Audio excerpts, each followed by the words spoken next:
warahmatullahi wabarakatuh.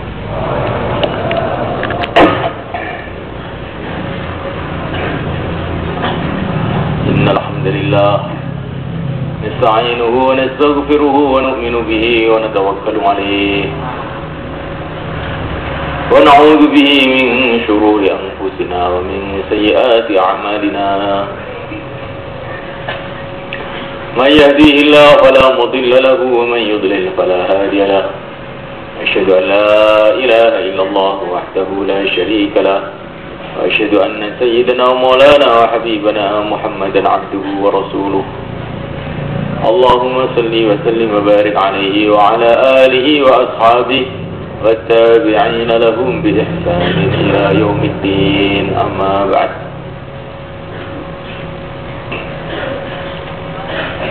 فقد قال في كتابه الكريم: إن الذين قالوا ربنا الله ثم استقاموا تتنزل عليهم الملائكة ألا تخافوا ولا تحزنوا وأبشروا بالجنة التي كنتم توعدون.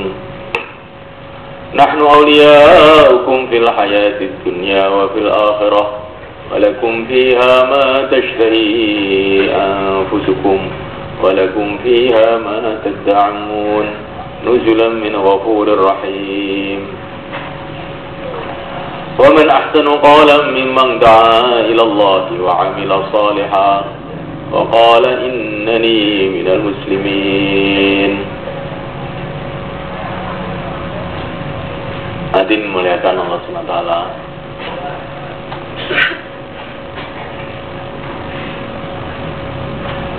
Kesuksesan manusia di dunia dan di akhirat hanya ada dalam satu jalan saja. Sejauh mana dia punya hubungan baik dengan penguasa dunia dan penguasa akhirat. Sejauh mana dia punya hubungan baik dengan Allah SWT.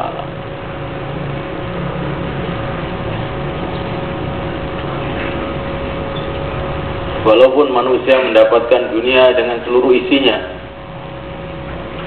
tapi kalau dia tidak baik dengan pencipta dunia, dengan penguasa dunia, dengan pemilik dunia ini, dengan Allah SWT, maka sebentar lagi dunia yang ada di tangannya itu akan dilepas oleh Allah SWT. Dia akan dikecewakan oleh Allah SWT, sehingga dia tidak punya apa-apa lagi. Tapi Subhanahu wa ta'ala, walaupun manusia ini tidak punya apa-apa, kalau dia punya hubungan yang baik dengan Allah Subhanahu wa ta'ala, dengan yang punya segala apa-apa, maka berarti dia telah punya segala apa-apa. Karena itulah para ulama rahimahumullah mengatakan, barang siapa yang mendapatkan Allah berarti mendapatkan segalanya. Barang siapa kehilangan Allah, yakni dia tidak punya hubungan yang baik dengan Allah, berarti dia telah kehilangan segalanya. Oleh karena Allah SWT, perjalanan untuk mendapatkan Allah, untuk punya hubungan dengan Allah SWT yang baik, ini perlu satu pengorbanan besar-besaran. Nabiullah Ibrahim alaihissalam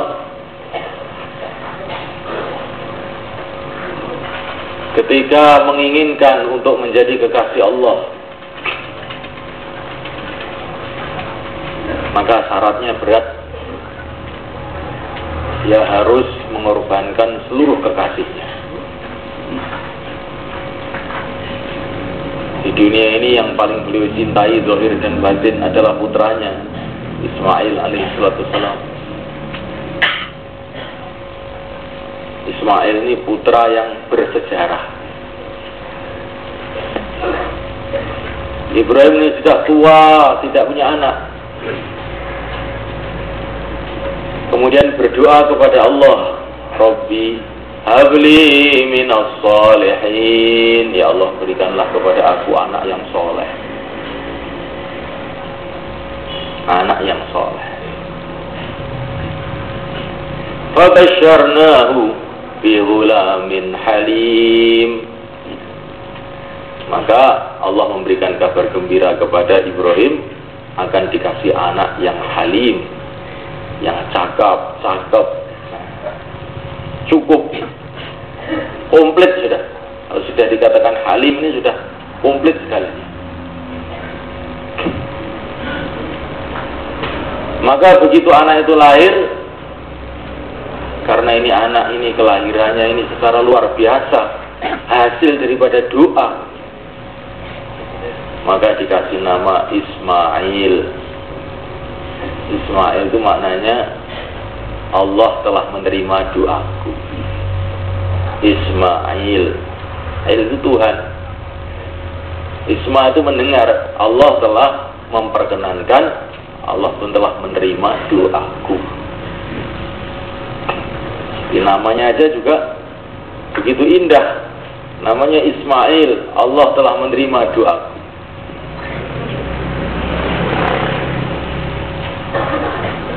Tetapi Subhanahu wa ta'ala, anak yang begitu dicintai oleh Ibrahim alaihissalam ini tidak salah apa-apa. Anak ini tidak punya salah sedikit pun, bahkan semuanya menggembirakan. Diperintahkan oleh Allah supaya anak ini disembelih. Coba bayangkan mereka. Malaikat Allah Subhanahu wa taala, Ibrahim alaihissalam telah mengerjakan perintah ini dengan ridho, karena dia ini punya cita-cita besar.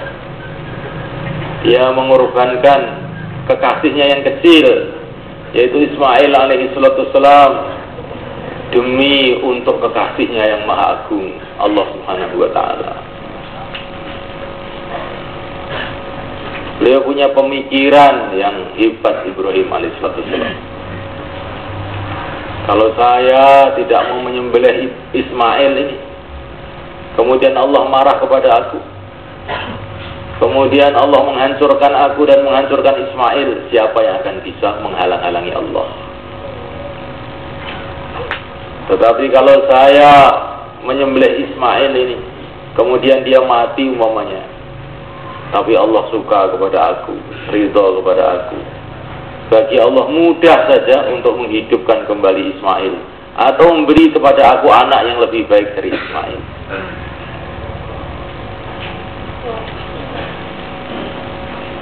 Ibrahim alaihissalam punya pemikiran yang luar biasa. Beliau ini paham bahwa Allah Subhanahu wa ta'ala ini Arhamur Rahimin, lebih sayang melebihi semua yang sayang. Maka dalam perintah Allah ini ada sayangnya Allah. Perintahnya yang maha kasih sayang, pasti di dalam perintah itu ada kasih sayang. Satu kesalahan yang besar bagi aku kalau saya ini mengira saya lebih sayang kepada anak saya melebihi sayangnya Allah. Karena ini anak yang menciptakan adalah Allah. Yang menciptakan sayangku kepada anak ini juga Allah. Maka tentu Allah SWT lebih lagi sayang. Maka perintahnya yang maha kasih sayang ini mesti kita kerjakan. Mesti dikerjakan. Dengan keyakinan bahwa di dalam perintahnya ini ada kasih sayangnya. Tapi mungkin otak saya tidak mampu memahami kasih sayangnya ini. Nah, mulaikan Allah Ta'ala. Maka Ibrahim alaihissalam bertanya kepada anaknya Ismail alaihissalam, saya telah bermimpi mendapatkan perintah dari Allah untuk menyembelih kamu. Bagaimana pendapat kamu? Maka ternyata anak ini pikirnya serupa dengan orang tuanya. Ya abati fa'al ma tu'mar satajiduni insya'allahu minas sabirin. Hai ayahku, kerjakan apa yang diperintahkan oleh Allah kepada engkau. Hai ayahku, engkau akan menemukan aku, insya Allah, termasuk orang-orang yang sabar. Semuliakan Allah SWT. Maka Ibrahim alaihissalam pun telah meletakkan goloknya di leher anaknya yang dicintai. Anaknya pun telah menyerahkan lehernya untuk Allah SWT, untuk mengikuti perintah Allah. Pemandangan yang begitu memilukan, tapi hasilnya semulaikan tidak bisa dibayangkan. Hasilnya Ibrahim alaihissalam diangkat menjadi Khalilullah, kekasihnya Allah. Ismail alaihissalam diangkat menjadi Nabiullah, nabinya Allah SWT. Ibrahim yang telah mengorbankan anaknya, pengorbanannya yang telah mengorbankan kecintaannya, telah mengorbankan apa yang paling dia cintai di dunia ini. Hasilnya ini semulaikan Allah Ta'ala tidak bisa dibayangkan pada waktu itu. Hasilnya Allah SWT telah memberikan keputusan, tidak ada nabi, tidak ada rasul setelah Ibrahim, kecuali mesti dipilih dari anak cucu Ibrahim alaihissalam. Karena pengorbanannya diborong sama Ibrahim, maka barokahnya diborong sama Ibrahim alaihissalam.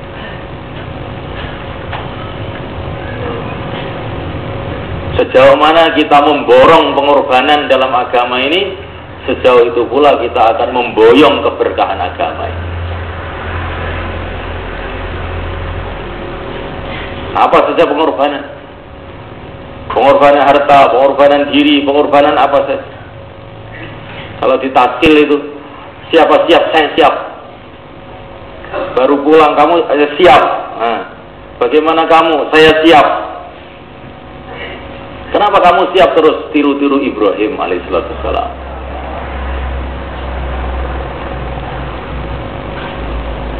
Tiru-tiru Ibrahim alaihissalam. Ketika Ibrahim siap untuk mengerjakan takaza, perintah-perintah Allah SWT yang berat-berat, hasilnya apa? Hasilnya barokah yang berat-berat juga.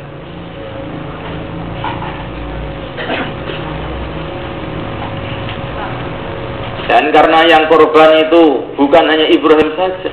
Ibrahim korban, anaknya korban, ibunya pun korban, seluruh keluarganya korban.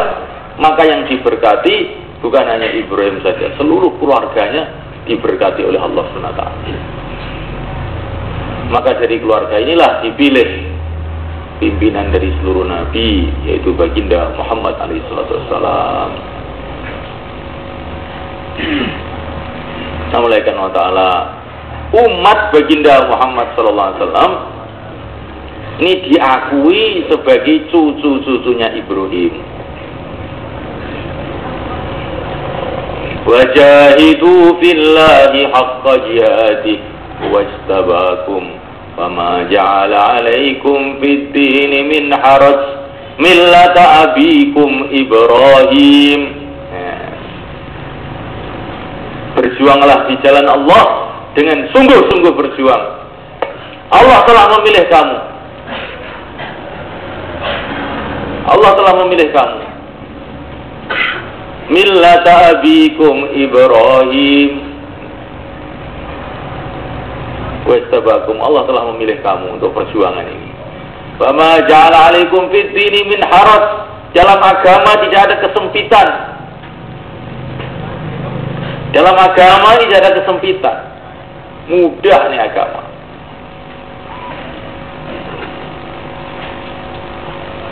Cuman yang susah ini apa malaikat? Yang susah ini loh nafsunya ini. Agama ini mudah. Agama ini mudah. Tapi kita ini ditipu oleh nafsu kita sehingga tampaknya agama ini susah.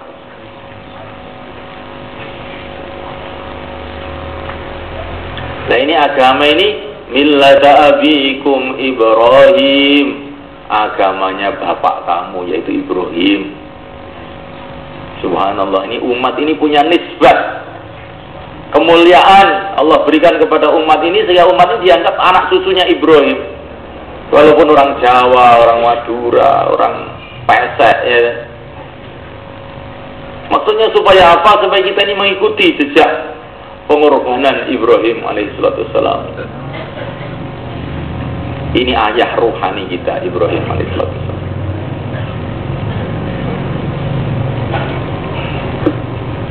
Ternyata orang yang mengorbankan apa yang dia cintai untuk Allah Subhanahu wa taala tidaklah rugi.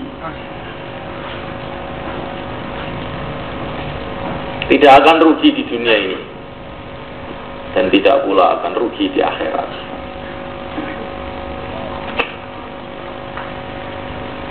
Allah gambarkan orang yang berkorban untuk agama seperti orang yang menanam satu biji padi. Di rumah ini cuman punya satu biji padi, tapi satu biji padi ini malah dikorbankan, ditanam di sawah sehingga di rumah tidak ada biji padi lagi. Di rumah ini padi cuma 1 kilo, 1 kilo pun ini dibuang ke sawah, dikorbankan untuk sawah. Hasilnya bagaimana? Setelah 4 bulan menjadi beratus-ratus kilo. Ini baru korban untuk tanah. Bagaimana kalau korban untuk pencipta tanah, untuk Allah SWT? Ibrahim mengorbankan satu anaknya, hasilnya beribu-ribu anak, beribu-ribu anak, jadi nabi-nabi, jadi rasul-rasul. Jadi kalau kita ini berkorban untuk agama, tanamkan dalam hati, Allah Subhanahu wa taala pasti akan mengganti yang lebih baik. Man taraka syai'an lillah awadahu khairan minhu. Barang siapa yang meninggalkan sesuatu karena Allah, Allah akan ganti yang lebih baik. Kita husnuzon kepada Allah, baik sangka kepada Allah. Allah akan memperlakukan hambanya menurut sangkaan hamba itu kepada Allah. Kalau kita mengamalkan agama ini dengan husnuzon, dengan amal agama ini Allah akan sayang kepada aku, Allah akan menolong aku, Allah akan memberkati kehidupan aku. Maka Allah SWT akan datangkan keberkahan-keberkahan dalam amal agama. Tapi syaitan itu usaha supaya manusia ini buruk sangka kepada Allah. Asyaitanu ya'idukumul faqr wa ya'murukum bil fahsya. Kalau orang mau amal agama, syaitan itu membisikkan, nanti kalau kamu amal agama susah, kamu susah. Sehingga akhirnya dia tidak amal agama. Ataupun dia amal agama tapi dengan buruk sangka. Akhirnya berkah dari amal agama tadi jadi hilang.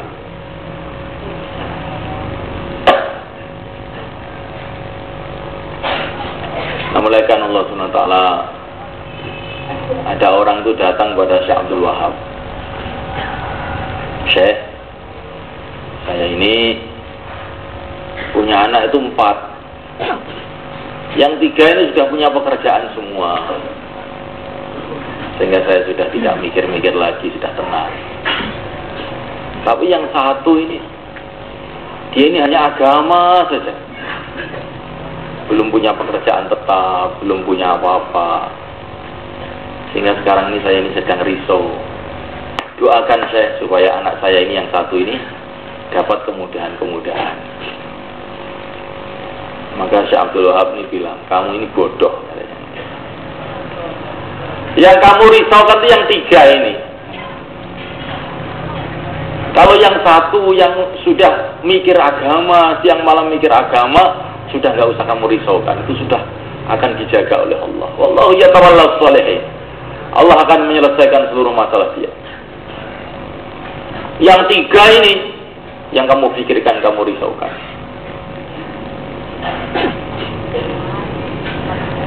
Bismillahirrahmanirrahim. Allah Ta'ala,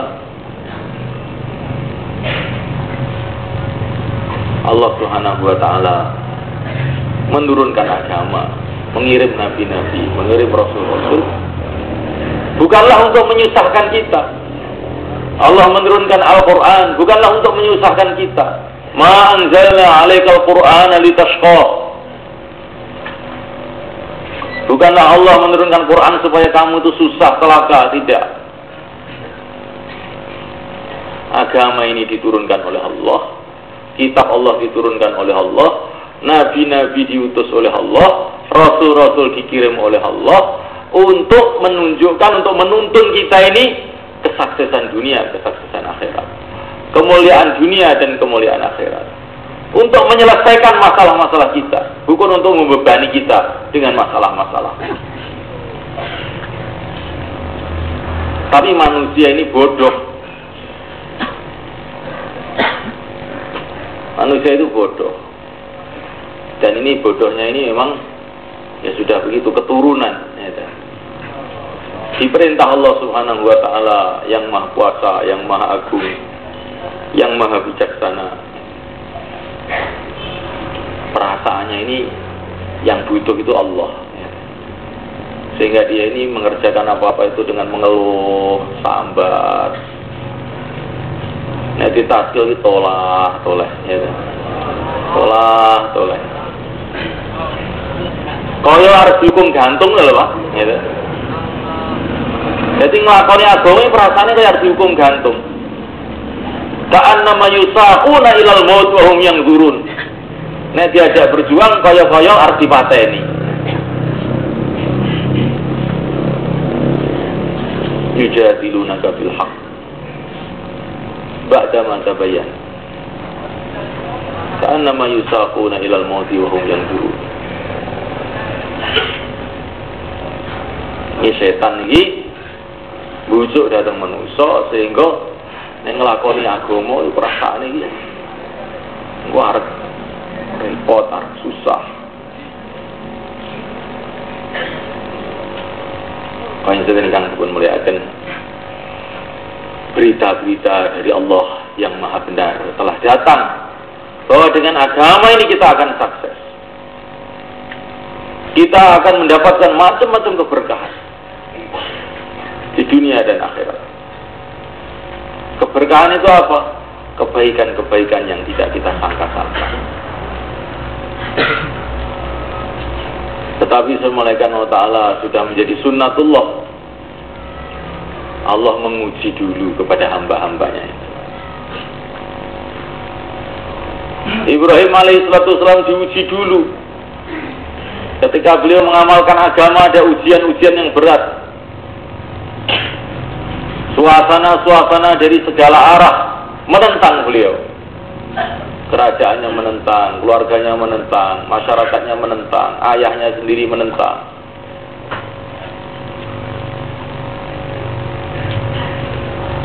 Mulaikan Allah Ta'ala.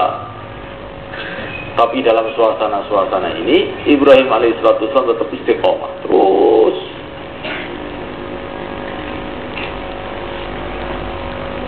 Wa idibtala Ibrahim rabbuhu bikalimatin fa'atammahun. Seluruh perintah Allah disempurnakan oleh Ibrahim. Apapun perintah dikerjakan dengan sempurna. Ini ciri khasnya Ibrahim. Kalau mengerjakan apa-apa dikerjakan dengan sempurna. kita meniru insyaallah malaikat.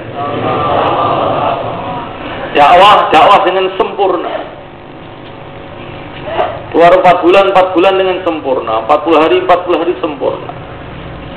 Kalau malam istimak ya malam istimak sempurna. Mulai asar sampai isyraq. Mulai asar sampai isyraq ini bukan untuk kita ini tidur di sini, tapi untuk mujahadah. Untuk doa, untuk menangis kepada Allah. Sempurna. Sholat juga sholat yang sempurna. Sebagaimana yang diarahkan oleh para ulama. Sholat itu baru berangkat dari rumah itu pun sudah harus punya adab. Yang terbaik itu sholat itu dari rumah sudah wudhu. Bukan wudhu di masjid. Wudhu dari rumah. Perjalanan dari rumah ke masjid ini sudah dipenuhi dengan kekhusyuan, dengan adab. Kata para ulama, kalau kamu keluar dari rumah menuju masjid, jangan pegang-pegang jari kamu, jangan main-main. Pegang-pegang jari itu sudah makruh. Hukumnya itu sudah makruh. Karena ini perjalanan menuju sholat. Abdullah bin Umar radhiyallahu ta'ala anhu kalau berjalan menuju masjid ini, jalannya itu pelan-pelan. Baru dari rumah itu sudah pelan-pelan. Sudah seperti orang sholat. Ini namanya menyempurnakan sholat. Bukan hanya sholat. Fa'atammahun, seluruh perintah Allah disempurnakan oleh Ibrahim. Dan setelah seluruh perintah Allah disempurnakan oleh Ibrahim, qala inni ja'iluka linnasi imama. Hai Ibrahim, sekarang kamu saya jadikan imam bagi manusia. Maknanya imam bagaimana? Jadi asbab hidayat untuk orang lain. Imam hidayat kemana saja pergi, sampai beliau sudah wafat masih ditiru amal-amalnya oleh berjuta-juta manusia sampai hari kiamat. Ini sebab beliau menyempurnakan amal agama, bukan hanya mengerjakan, menyempurnakan.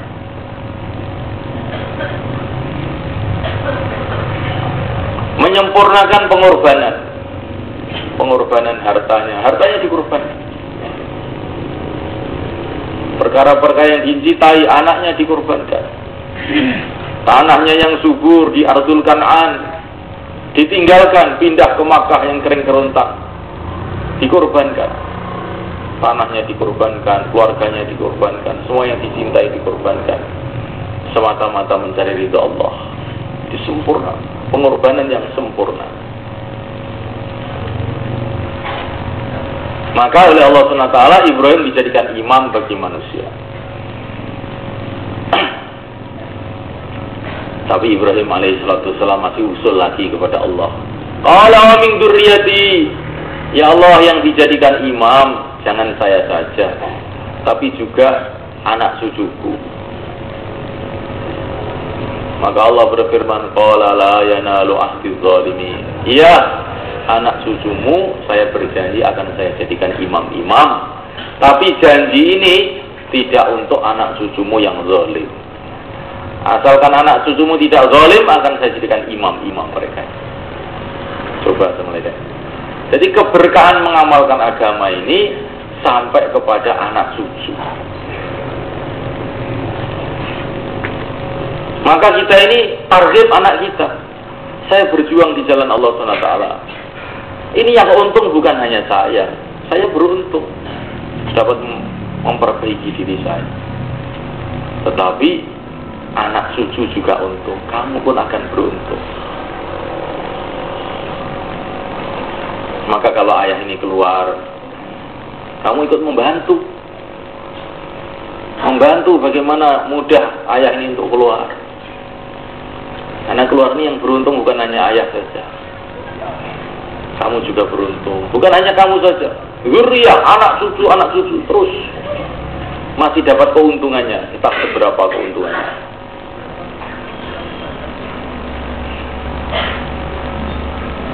Jadi wong niku nek berjuang nek ngamale agama sing untung mboten awake dhewe, sing mulya mboten namung awake dhewe, sing mulya sak anak putune. Tinggali anak putune para wali-waline Allah, gitu. Asalkan gak zalim, melok amalane wong tuane engko ora dadi mulya. Anak putune para nabi, anak putune para wali-wali, anak putune para ulama-ulama. Niki kaya dandan berkah agama. Maka senamulaikan Allah Ta'ala baginda Nabi siang dan malam selalu menyampaikan perkara ini kepada umat. Hai manusia, katakanlah la ilaha illallah. Tuflihu, kamu akan sukses.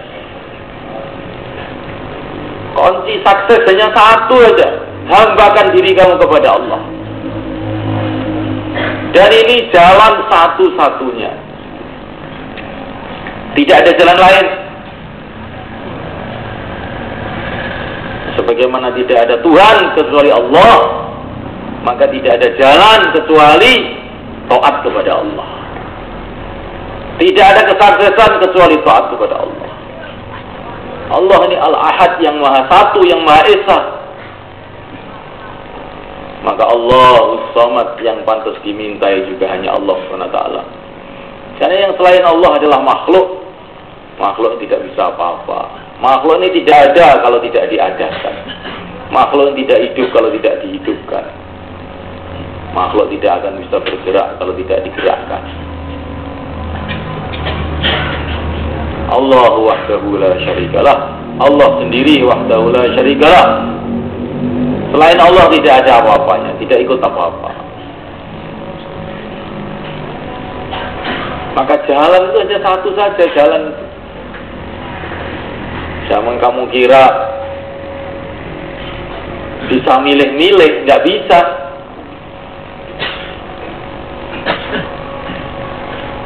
Jalan kebenaran itu hanya satu. Jalan kesuksesan itu hanya satu. Tidak ada jalan kedua. Apa jalan yang satu itu? Menghambakan diri kepada Allah. Tunduk taat kepada Allah. Sejauh mana orang itu taat kepada Allah, sejauh itulah kesuksesan dia, kehebatan dia, kekuatan dia, keampuhan dia. Sejauh mana dia taat kepada Allah. Ini rahasia kesuksesannya nabi-nabi, kesuksesannya para rasul, kesuksesannya para wali-wali. Wali wiritane apa to jane? Bisa dadi wali. Wiritane padha karo kowe asline. Qur'ane ya padha, hadise ya padha, tasbih ya padha. Sing beda iki apane? Nek kowe iki ngengkel, nek wali-wali iki manut, lho ki tok. Nah bedanya itu niku mawon ya. Ketundukan total kepada Allah Subhanahu wa taala. Sejauh mana orang itu tunduk total kepada Allah, sejauh itu pula kehebatannya, kemuliaannya, keberkahannya.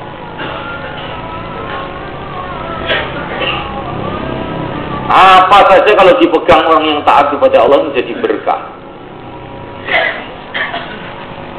Namanya kayu, tongkat yang kering, yang tidak ada istimewanya apa-apa.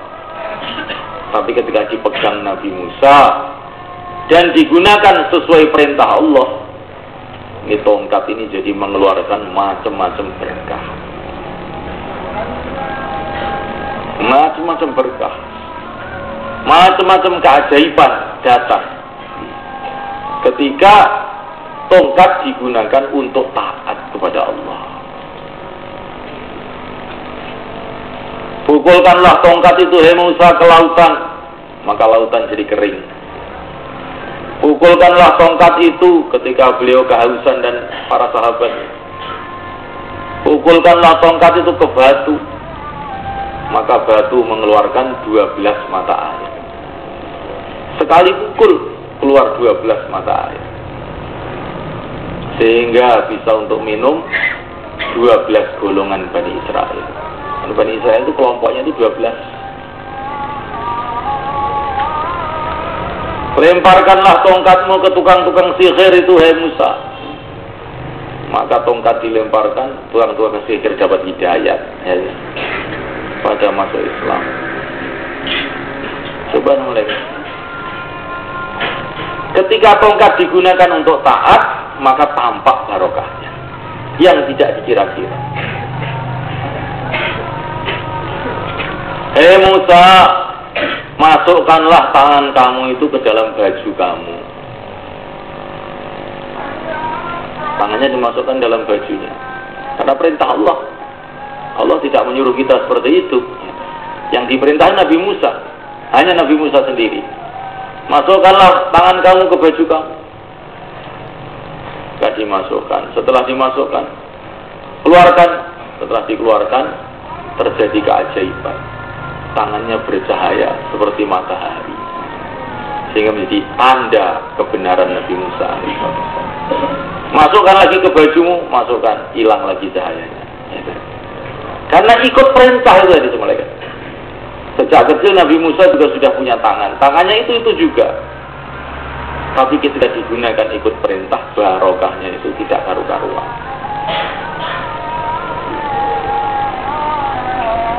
Maka semalakan para ulama mengatakan pelajaran pertama dan pelajaran yang terus menerus dan pelajaran yang terakhir adalah La ilaha illallah. Ini pelajaran yang pertama, pelajaran yang tengah-tengah, dan pelajaran yang terakhir. Kalau kalimat ini masuk di dalam hati seseorang, hakikatnya subhanallah, dia akan berubah kehidupannya. Dia akan penuh dengan keberkahan. Ucapannya akan penuh dengan keberkahan. Tangannya akan penuh dengan keberkahan. Kakinya akan penuh dengan keberkahan.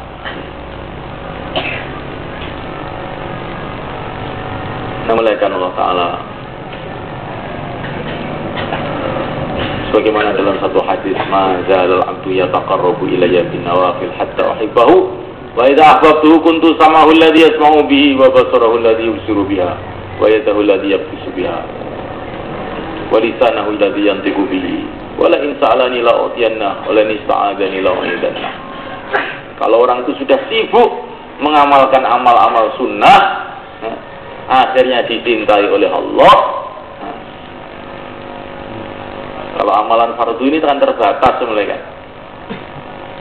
Sholat fardu 5 waktu. Lihat, selain 5 waktu ini apa yang kita kerjakan mereka? Maka tidak henti-hentinya seorang hamba ini siang dan malam mengerjakan amalan-amalan sunnah, sehingga akhirnya dicintai oleh Allah. Kalau sudah dicintai oleh Allah Subhanahu wa Ta'ala, apa jadinya? Diberkahi tangannya, diberkahi telinganya, diberkahi kupingnya, matanya, diberkahi lisannya. Kalau doa, diterima doanya oleh Allah. Kalau minta perlindungan, akan dilindungi oleh Allah. Inilah kerja kita sekarang ini malaikat. Bagaimana menyibukkan diri kita dalam amal-amal baginda Nabi SAW siang dan malam, sehingga akhirnya menjadi orang yang dicintai oleh Allah, sehingga akhirnya selesai masalah dunia akhirat dengan doa. Di targetnya dakwah itu begitu. Bagaimana mulai bangun tidur sampai tidur lagi, dan tidurnya itu sendiri dalam amal sunnah.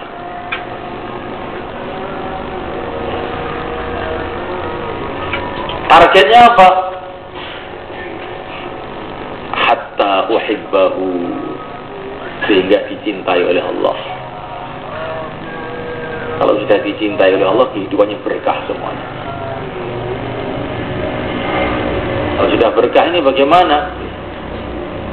Jadi para sahabat ini.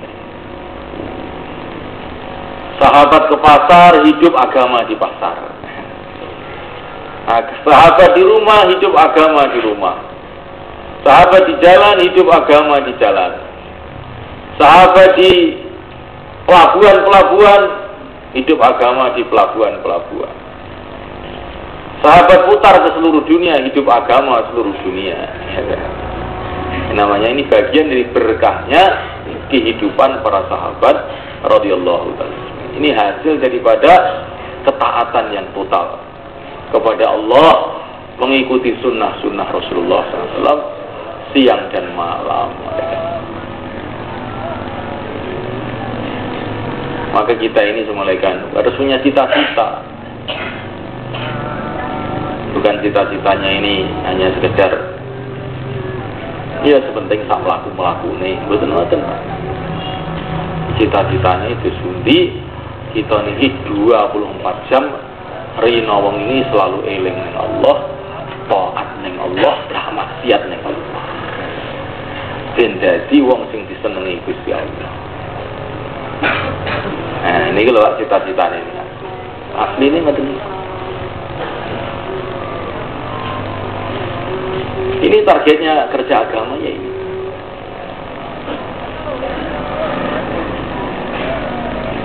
Ini bukan main-main, ini targetnya kerja agama ini. Targetnya bukan hanya bagaimana masjid-masjid makmur, bagaimana orang-orang pakai sorban, pakai kopiah, bukan hanya itu. Targetnya ini bagaimana umat Islami kembali seperti zaman para sahabat dulu. Masyarakat yang semuanya adalah kekasih-kekasih Allah, yang laki-laki, yang wanita,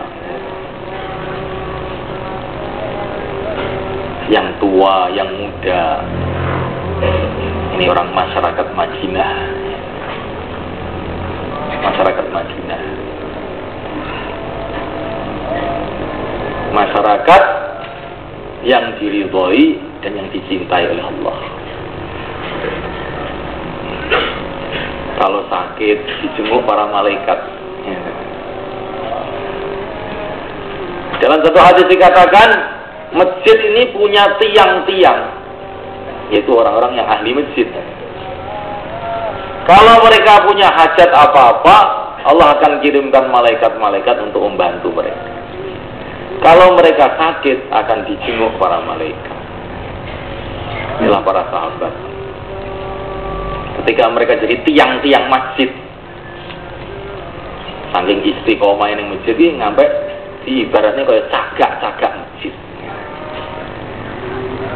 Sahabat ini cagak-cagak masjid. Cagak masjid itu cagak itu kuat tenan. Paling sidik cagak ini udah 4 bulan nih, gitu. Ya 3 dino nih, sih, ewel-ewel, gitu. Kayak cagak pring hapus nih, gitu. Seorang sahabat sakit mulai kan. Tiba-tiba dijenguk orang yang baunya begitu wangi, wajahnya begitu bercahaya. Begitu orang tadi masuk di rumahnya, dia rasa tenang, senang sudah nggak karuan senangnya. Tapi dia tidak kenal pada orang tadi, dan dia tidak sempat untuk bertanya. Ketika orang tadi pergi, setelah beberapa saat Rasulullah datang pada sahabat yang sakit tadi. Maka sahabat tadi mengatakan, ya Rasulullah, baru saja ada orang menjenguk saya tidak kenal orangnya. Orangnya wangi, wajahnya bercahaya. Maka Nabi tadi, baginda Nabi mengatakan, tadi itu malaikat menjenguk kamu. Malaikat menjenguk kamu. Subhanallah. Ini masyarakat Madinah. Masyarakat Madinah.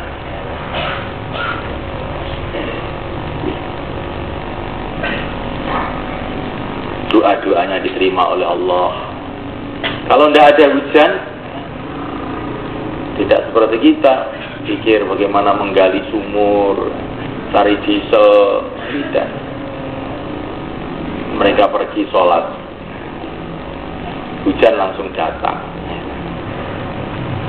Hujan langsung datang. Ada masalah apa-apa, sholat 2 rakaat, masalah-masalah selesai. Inilah kehidupan orang-orang ahli Madinah. Inilah kehidupan yang kita cita-citakan. Dulu Madinah ini juga tempat yang rusak, tapi dengan sebab pengorbanan baginda Nabi dan para sahabat berubah menjadi kota yang penuh dengan keberkahan. Kita bukan bercita-cita bagaimana negeri kita jadi seperti London, ya, seperti New York, bukan. Seperti Madinah Al-Munawwarah,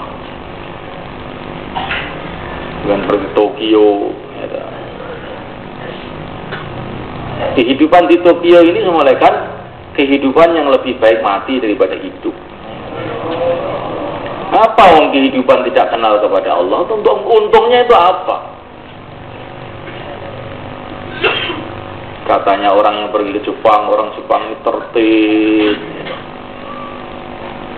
menata veranda tertib, menata mobil tertib, menata jalan tertib, sehingga ini hebat. Hebat apa? Mereka masuk neraka juga tertib, tidak kenal kepada Allah, tidak kenal dengan Rasulullah. Apapun tertib, mereka nggak ada nilainya. Itu semua adalah tertib untuk masuk jahanam. Itu bukan kehidupan yang kita cita-citakan.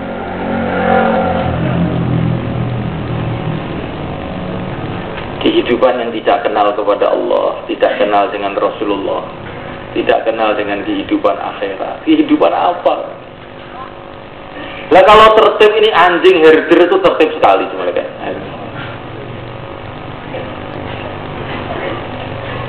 Bukan itu kehidupan yang dicita-citakan.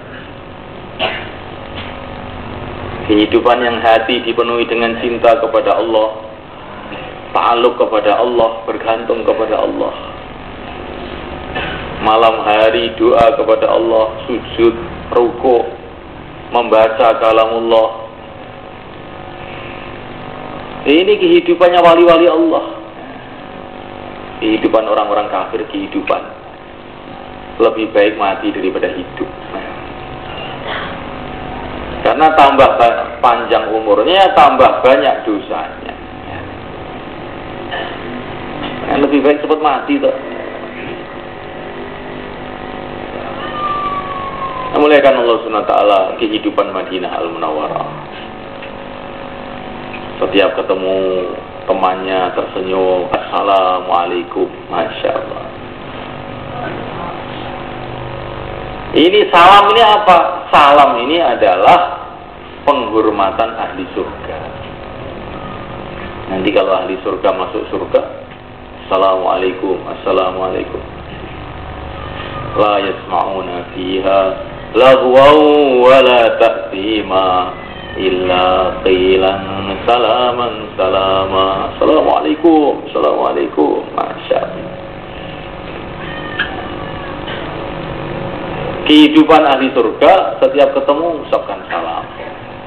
Maka dulu para sahabat ini dengan salam ini luar biasa gembiranya, senengnya dengan salam. Ketemu orang, assalamualaikum. Baru pisah sebentar, ketemu lagi, assalamualaikum. Berjalan terhalang tembok atau terhalang pohon, pisah sebentar, 1 menit sudah ketemu, assalamualaikum.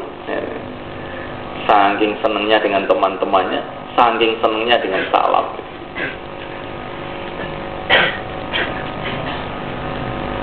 Salam ini adalah penghormatannya ahli surga, masya Allah. Jadi sudah muliakan Allah SWT.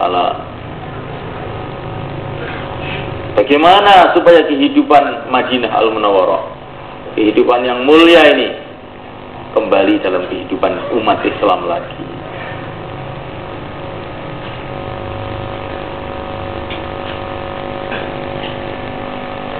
Satu orang tua kita namanya Mi Haji Mihrab. Orang tua, orang Miwat, pakaiannya sederhana. Kalau tidur biasanya di nizam itu dekat pintu begitu. Dikira ini orang sudah nggak ada harganya. Tawadhu, muridnya Syekh Muhammad Ilyas.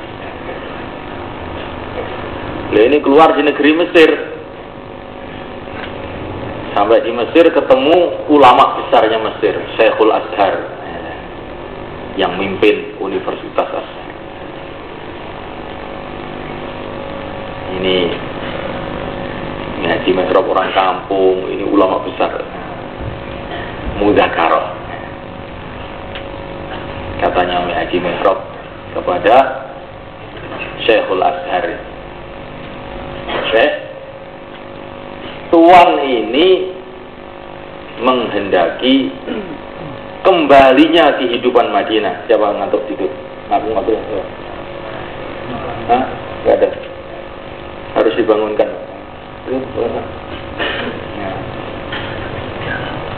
Jangan dikira saya malu membangunkan loh. Tidak, saya tidak malu membangunkan.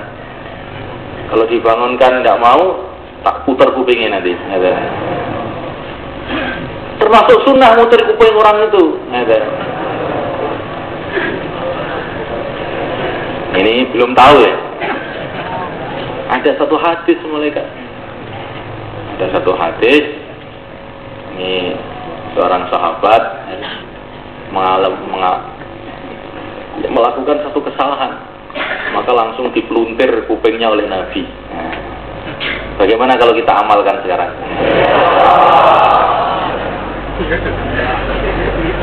Wong bahayan kok iso turu pedentengan. Ya apa to Kang? Jadi sudah mulaikan Allah Ta'ala. Jadi jangan dikira sunnah itu hanya ikram aja. Meluntir kuping juga sunnah. Meluntir kupingnya sing ngantuk-ngantuk ini. Nah mulaikan. Maka Haji Mihrab ini mengatakan kepada Syekhul Azhar, kamu ini menghendaki kembalinya kehidupan Madinah di kalangan umat Islam. Tapi perlu Tuhan tahu. Perlu Tuhan tahu perkara yang sangat penting. Adanya Madinah itu sebab Mekah. Jalan menuju Madinah itu dari Mekah. Bukan tahu-tahu muncul Madinah, tidak. Mekah dulu. Di dalam suasana yang sulit, orang berkorban, kemudian hijrah. Nah, setelah ada orang muhajirin inilah baru ada Madinah Al-Munawwarah. Kita ini ingin kampung kita jadi Madinah, tapi harus lewat Mekah dulu. Hijrah dulu. Hijrahnya ada dua, ada hijrah total, ada hijrah sementara. Nah sekarang yang dikehendaki oleh para masyayikh kita, hijrah sementara setiap orang 4 bulan. Assalamualaikum. Kalau nanti ada muhajirin, baru muncul ansor. Kalau ada kerja-kerja Mekah, baru timbul kerja-kerja Madinah. Yang bukan Mekah, bukan Madinah. Maka suasana Mekah, di mana orang itu diteror, di mana orang itu ditakut-takuti, ini muqaddimah untuk membentuk Madinah. Di mana orang itu berkorban, di mana orang itu dipukuli.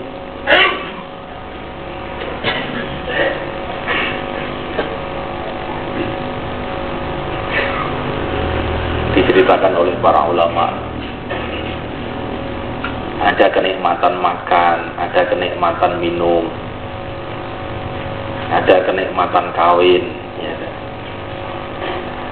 Tapi bagi pejuang-pejuang ada kenikmatan yang tidak dimiliki oleh orang-orang lain. Kenikmatan berkorban. Kenikmatan berkorban. Jadi berkorban itu satu kenikmatan juga bagi orang yang sudah dibuka hatinya oleh Allah.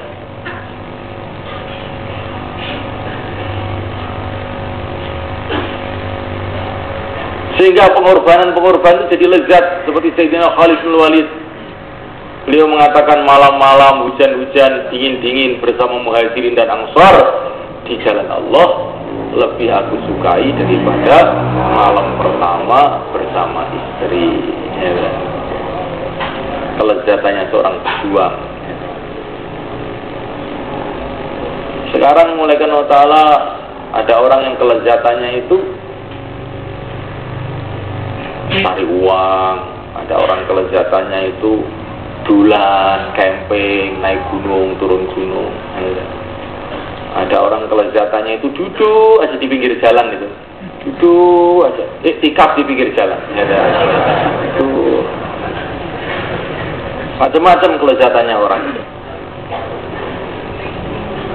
Nah, mulai karena Ta'ala, kelezatan orang ahlul iman adalah dalam mengamalkan agama. Kelezatan orang ahlul iman malaikat dalam mengorbankan dirinya, kesenangannya untuk Allah SWT. Kelezatan. Maka Ibrahim bin Adham radhiyallahu ta'ala anhu ini anak seorang raja di Balkha, di sana daerah Iran sana. Beliau ini dalam hatinya ini timbul gejolak cinta kepada Allah, sehingga beliau tinggalkan kerajaannya, berjalan bertahun-tahun jalan kaki sampai di Makkah Al-Mukarramah. Di depan Ka'bah beliau menangis, taraktul khalqa turran fi hawaka wa aitamtul ayala kai araka lau qata'tani fil hubbi irba lama hannal fuadu ila siwaka, kata Ibrahim Adham. Ya Allah, aku telah tinggalkan seluruh makhluk hanya semata-mata karena Engkau. Aku tinggalkan seluruh keluarga semata-mata karena berharap saya bisa berjumpa dengan Engkau. Ya Allah, bila Engkau cincang-cincang diriku ini, Engkau potong-potong diriku ini, sekali-kali saya tidak akan mencintai selain Engkau saja. Ya, orang ini kalau sudah dalam hatinya dikasih cahaya mahabbatullah, kecintaan kepada Allah, melihat dunia, melihat rumah, melihat apa-apa itu sudah tidak tertarik lagi.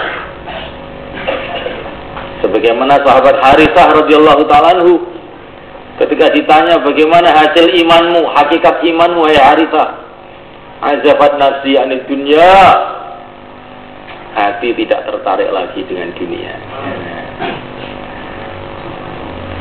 Dunia ini menarik, indah, kok sekarang ini kok tidak menarik lagi. Dulu melihat raja-raja, orang kaya-kaya itu macam gagah-gagah itu. Sekarang kok, ya, memelas. Ya. Melihat raja-raja itu memelas para sahabat. Aneh-aneh mereka. Rif'i ibnu Amir radhiyallahu ta'ala anhu,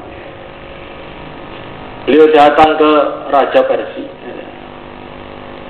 Pakaiannya bertambal-tambal, kudanya kurus, pedangnya buntung.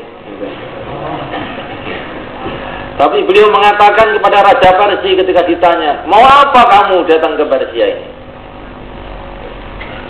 Kami ini kaum, kata Rif'i ibnu Amir, kami ini kaum yang diperintahkan oleh Allah, yang dibangkitkan oleh Allah.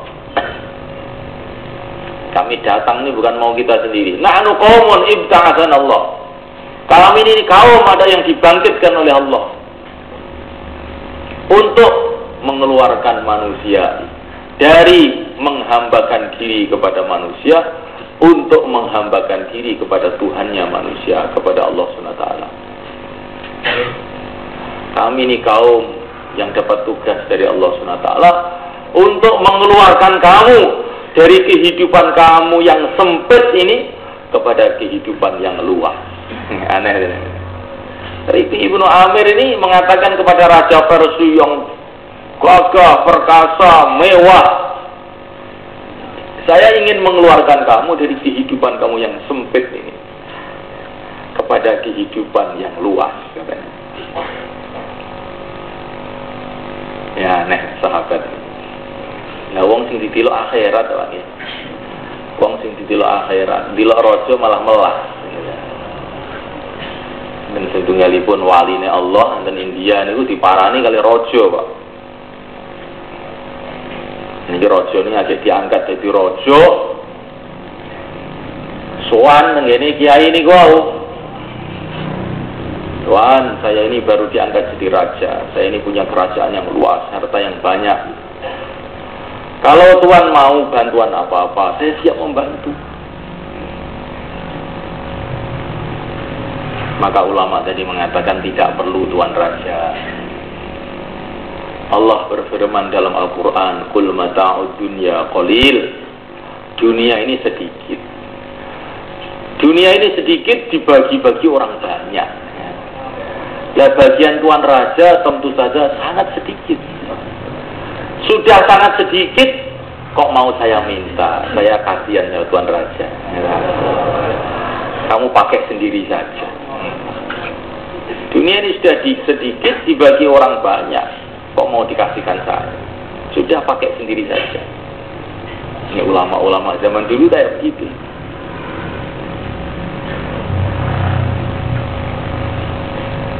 Melihat raja-raja tidak terkesan dengan raja-raja, akhirnya justru raja-raja terkesan kepada mereka, sehingga raja-raja dapat hidayah.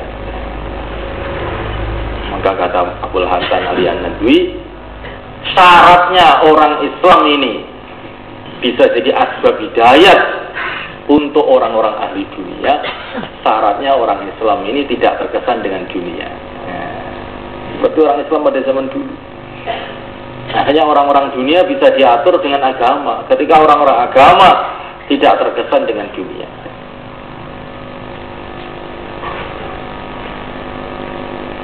Nah, mulaikan Allah SWT. Nah, ini untuk supaya bisa kita pahami bagaimana caranya. Kita harus menjahadah, mulaikan. Kita harus nangis kepada Allah supaya Allah kasih kefahaman kita perkara ini. Ini nanti satu saat kita semua akan paham. Pasti. Tapi kalau pahamnya ini sudah di luar dunia ini nggak ada gunanya. Nanti kalau kita mati semua paham. 100% agama ini sangat penting, amal ini sangat penting, dunia tidak ada nilainya. Tapi kalau pahamnya ini setelah mati itu nggak ada gunanya. Kita ini ingin paham sekarang, bukan paham setelah mati.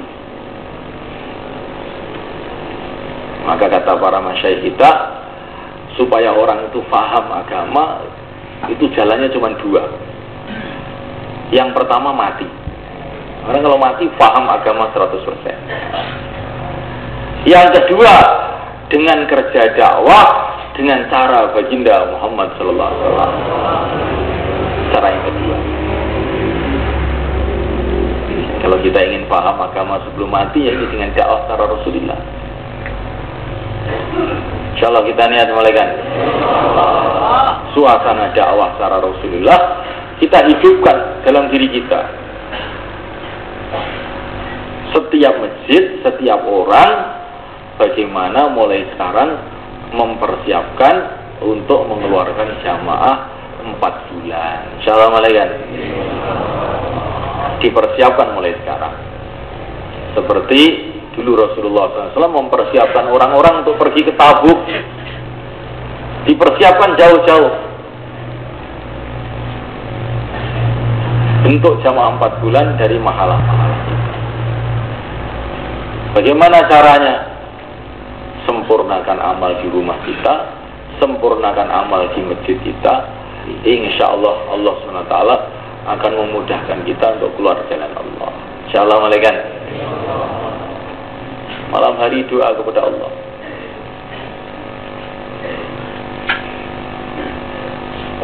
Seorang sahabat masuk Islam, orang baru masuk Islam. Setelah masuk Islam, Diikram sama Nabi, dikasih bagian, kasih uang. Maka sahabat tadi yang baru masuk Islam, ini apa ini ya Rasulullah? Ya ini bagian kamu.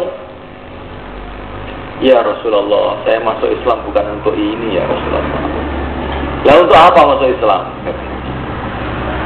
Saya ini masuk Islam supaya inilah, supaya leher saya terpotong di jalan Allah. Itulah maksud saya.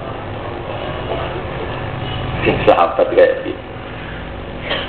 Maka Nabi mengatakan kalau ngomong kamu itu benar, Allah akan buktikan. Baru beberapa hari terpotong betul lehernya di jalan Allah. Jadi maksudnya itu apa? Kalau orang itu benar, sungguh-sungguh Allah SWT akan turuti apa mau dia. Kalau kita ini memang betul-betul niat untuk berjuang, Allah akan mudahkan perjuangan itu. Betul, Mas. Kenapa kita ini berjuang ini masih berat gitu? Kenapa? Karena ini niatnya ini belum betulan. Inna ma ta'tin nusrah ala qadri niyah. Pertolongan Allah akan datang menurut niat. Ada 4 orang, mulai kan di Pakistan sana. 4 orang saja. 4 orang di Rewin sana. Ini kira-kira 70 tahun yang lalu. Nah, 4 orang ini sumpah dengan satu sama lain. Pokoknya kita tidak akan meninggalkan masjid ini, tidak akan memikirkan perkara-perkara yang lain sebelum kerja dakwah bangkit di negeri ini. 4 orang saja, sungguh-sungguh. Akhirnya 4 orang tadi bergerak, tiap hari bergerak, tiap hari bergerak, tiap hari bergerak.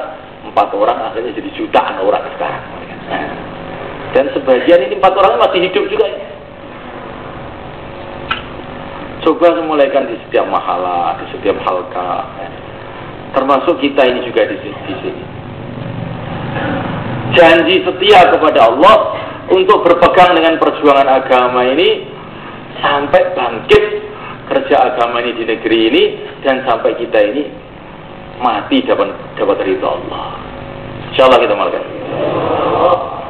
Wa id akhadallahu mitsaqa bani Israil wa ba'atsna minhum 12 naqiba wa qala Allahu inni ma'akum. Wa qala Allahu inni ma'akum. Ketika Allah telah membuat perjanjian dengan Bani Israel. Jadi Bani Israel mereka membuat perjanjian dengan Allah, janji setia mau mengamalkan agama mereka dengan sungguh-sungguh.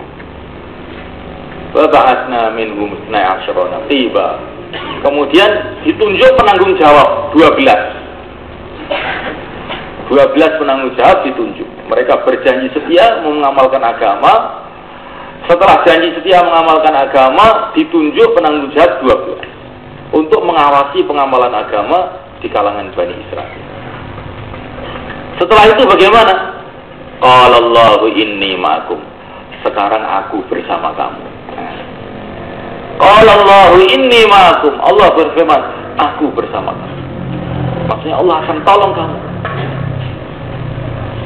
Tadi kan sudah dijelaskan maksud daripada dakwah ini, bagaimana Allah bersama kita, bukan bagaimana harta bersama kita, bukan bagaimana raja-raja bersama kita, tapi bagaimana Allah bersama kita. Allah akan bersama kita.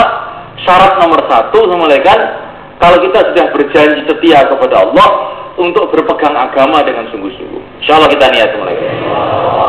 Kemudian wa ba'atsna minhum 12 naqiba, bentuk penanggung jawab. Bulan ini yang akan keluar 4 bulan siapa? Penanggung jawabnya ini. Setiap mahalah itu sudah tanggung jawab, ada yang tanggung jawab. Saya minggu pertama 3 hari, ini minggu kedua 3 hari, ini minggu keempat 3 hari. Ini minggu pertama 4 bulan, ini minggu kedua 4 bulan kita akan. Kalau sudah begitu, insya Allah, qala Allahu inni ma'akum, Allah akan membantu kita. Insya Allah malaikat.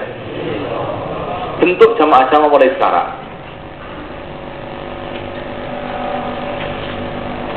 Dari mahalah-mahalahnya. Nah, kalau sudah terbentuk, insyaallah pertama bareng-bareng, insyaallah dua bareng-bareng, keluar 3 hari bareng-bareng, malam markas bareng-bareng. Yadullah ma'al jamaah, pertolongan Allah bersama jamaah. Kalau sudah 3 hari bareng-bareng, insyaallah pertama bareng-bareng, insyaallah dua bareng-bareng, musyawarah bareng-bareng, malam markas bareng-bareng, insyaallah nanti akan 4 bulan bareng-bareng juga. Insyaallah malaikat. Yadullah ma'al jamaah. Penyakitnya dai adalah fikir diri masing-masing. Ini penyakitnya dai. Jangan kita ini datang ke markas sendiri, tidak. Datang bareng-bareng dengan orang mahalah kita. I'tikaf bareng-bareng, doa bareng-bareng. Bila seseorang berdoa dan yang lainnya mengucapkan amin, maka doa-doa itu akan diterima oleh Allah. Karena ini istimai, bareng-bareng. Nah, mulai karena ta'ala, kata para ulama, kalau satu kelompok umat Islam berkumpul bareng-bareng, memikirkan agama, kemudian mereka punya niat yang sama, kemudian mereka minta kepada Allah SWT, permintaan mereka akan diterima oleh Allah. Ini kita perlu sama. Kita punya kerisauan yang sama. Pertolongan Allah itu akan datang.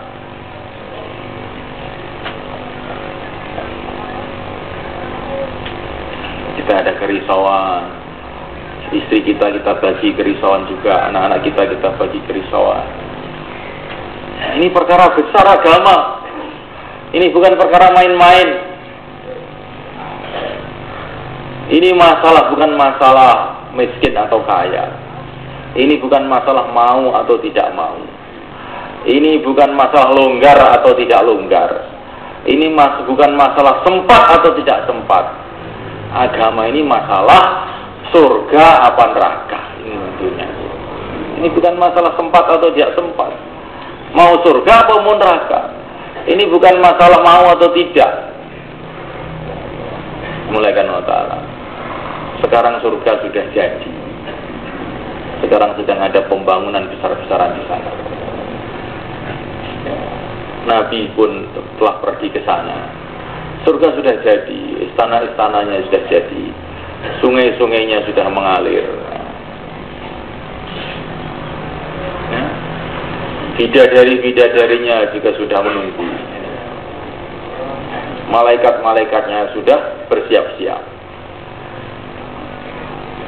Neraka juga sudah disiapkan dengan apinya, dengan azabnya, dengan zabaniyahnya. Untuk siapa surga, untuk siapa neraka? Untuk kita. Coba mau lari kemana malaikat kita? Lari kemana saja, akhirnya kamu akan ke surga atau ke neraka. Mau mikir apa lagi itu malaikat? Mikir apa lagi? Mau mikir, nggak mau mikir, akhirnya ke surga atau ke neraka juga. Maka mau atau tidak mau, sekarang kita ini mesti harus mau. Insya Allah malaikat. Sungguh-sungguh atau tidak, sekarang kita mesti harus sungguh-sungguh malaikat. Kita alhamdulillah sudah dakwah, tapi bukan dakwah yang dikehendaki sungguh-sungguh dalam dakwah. Kita sudah ibadah, bukan yang dikehendaki ibadah, tapi kita ingin sungguh-sungguh dalam ibadah. Kita sudah zikir, itu bukan zikir, sungguh-sungguh dalam zikir. Kita bukan hanya ingin berakhlak baik dengan orang-orang, tapi sungguh-sungguh berakhlak. Akhlak ini menjadi tujuan kita. Kita ingin punya akhlak yang baik. Maka sudah mulaikan Allah Subhanahu Wa Taala untuk perkara inilah semulaikan. Yang niat untuk 4 bulan silahkan berdiri. Masuk masjid. Taqabbalallah. Jazakumullah. Silakan mulaikan.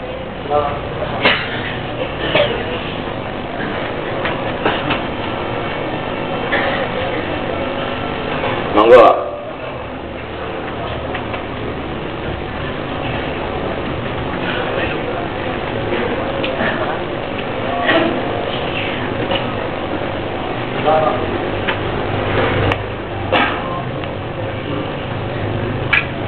Bismillah, tawakkaltu 'ala Allah, la haula wala quwwata illa billah. Silakan dimulaikan. Bismillah, tawakkaltu 'ala Allah. Sejauh mana kita berkorban, sejauh mana kita taat kepada Allah, sejauh itu pula keberkahan akan datang kepada kita. Monggo Pak, monggo. Bismillah, tawakkaltu 'ala Allah. Monggo. 4 bulan, 40 hari. Monggo, 4 bulan, 40 hari.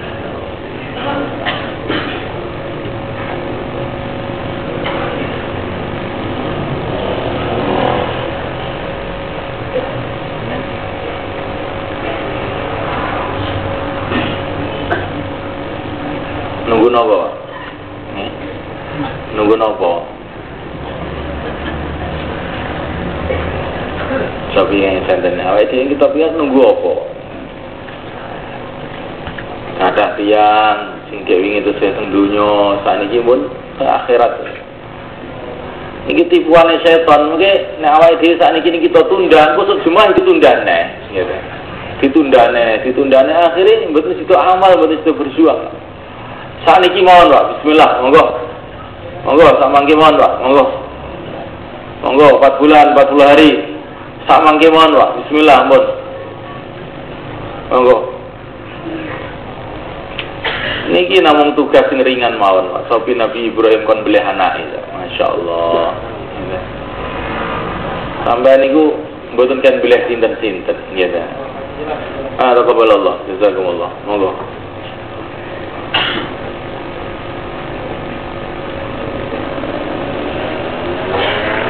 Monggo. Sinten malih monggo, Pak. Monggo cuman terus jalan, ya. Jalan. Pundi malih, Pak, monggo. 4 bulan, 40 hari, monggo. Bismillah. Mboten sak ditunda-tunda malih. Dunya niki tambah pinten, tambah repot kok. Mboten kok tambah longgar, mboten. Engko nek wis longgar, sak ana longgare dunya iki. Wong iki wae nek longgar iki nek dipathoki ini kok mujur ngalor aja longgarane. Selajine kita niki urip wis repot, man wonten mawon repote. Nggih mboten, Pak. Napa sampean longgar sakniki? Nek longgar sampean medal. Nek mboten longgar, sampean longgar-longgaraken. Sampean longgar-longgaraken. Saestu, mboten enten longgare dunya.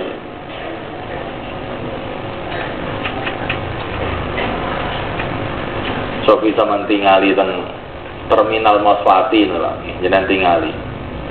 Saben dinten wong numpak bis rina wengi. Sangu dewi-dewi karena golek dunya. 24 jam niku terminal niku. Kudune wong Islam iki 24 jam sangu dewi-dewi golek akhirat. Kan ngoten lho mestine. Wong golek dunya masyaallah rina wengi mboten leren-lerene. Padahal mulai biyen nggih melarat men mboten kapok-kapok. Terus golek terus. Nggih. Basa Jawa diseneni bojone pisan wis kapok. Opo iki ta. Kok bojomu iso nyelametne kowe saka neraka.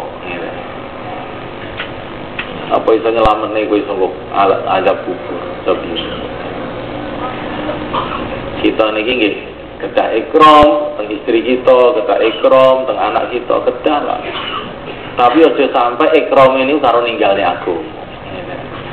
Ikram tapi tetap nglakoni agama, ngoten.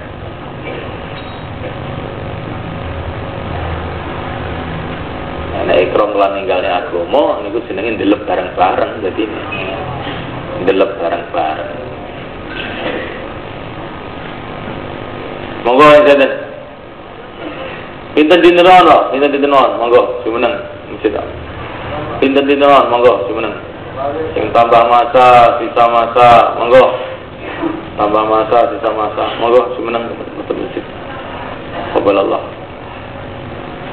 tambah masa bisa masa.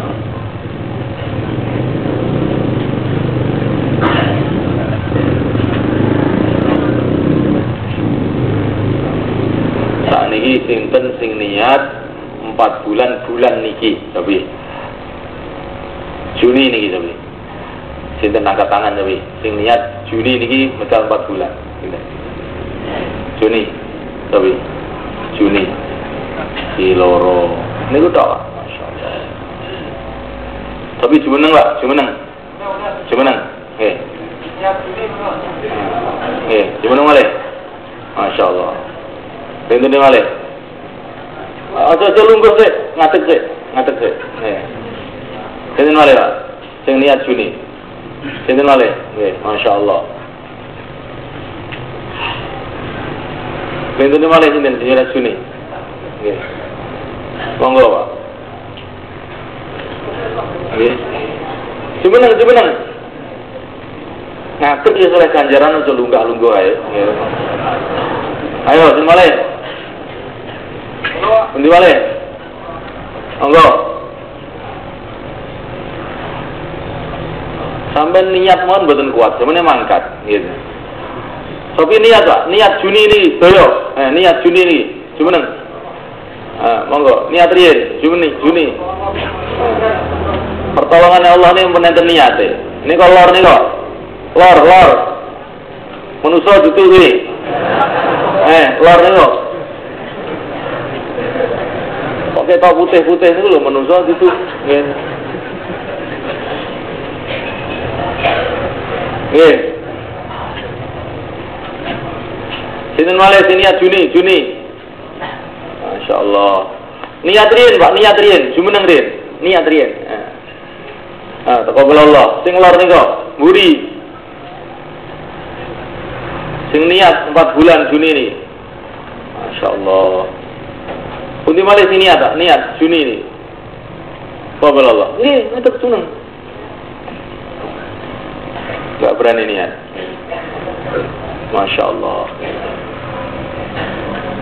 Padahal umami sampean ngerti fadilah niat, sampean badhe niat sedaya jane. Ini umat niki umat sing akhir niat pun wis oleh ganjaran. Sini niat malih Pak, sini niat malih. Monggo. Sampean. Sini malih, niat malih. Itu. Tahu niat.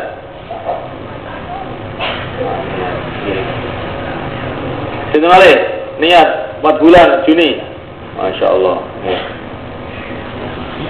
Sini malih niat. Sing pun niat, ojo ngadeg, ojo lungguh sik. Ojo lungguh sik. Nika, lor nika itan nika. Monggo. Niat. Sedaya niat Bang nggih. Jumeneng, sing niat jumeneng Juni. Sing niat Juni jumeneng. Sing niat Juni. Pelajar sing saweg selesai ujian niki, niat Juni niki 4 bulan.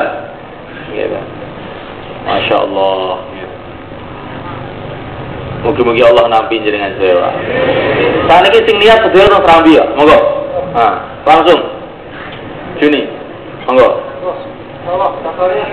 Daftarin.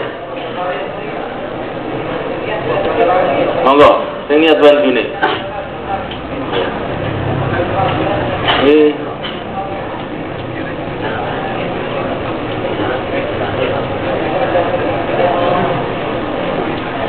Sing dereng ngadeg wau saniki langsung ngadeg iki saged daftar. Daftar monggo, Pak. Monggo. Niat Juni, monggo.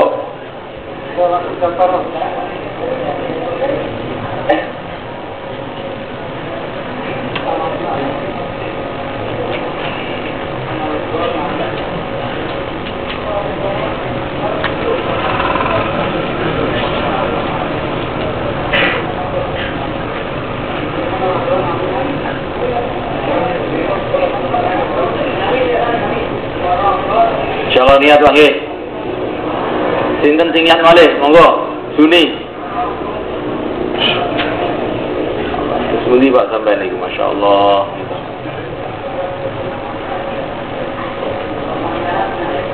sampean iki lare dadi wong piye ya. Nggih. Terus urip lu lare nyapo nggih. Nek awake dhewe gak berjuang, lare nyapo ya. Daftarnya presiden we. Daftarnya presiden ya ra iso, nggih. Daftarne dadi wong sing diridani Allah teng swargane Allah. Insyaallah nggih. Pak dhewe niki masyaallah sing mikir dhewe-dhewe lho Bapak, mikir dhewe-dhewe. Aku ki lho urip arep nyapo ya jadi. Dakwah ya ora tau tenanan gitu. Ibadah ya ora tenanan terus piye iki kok dadine iku. Akhirnya jalu engko ndonga teng Allah Subhanahu wa taala, sebab Allah niki mbuka manahe saged berjuang saestu-estu. Insyaallah nggih. Saniki mudzakarah, Pak. Mudzakarah 3-3 sekawan. Mudzakarah 3-3 sekawan terus ditafsir. Monggo.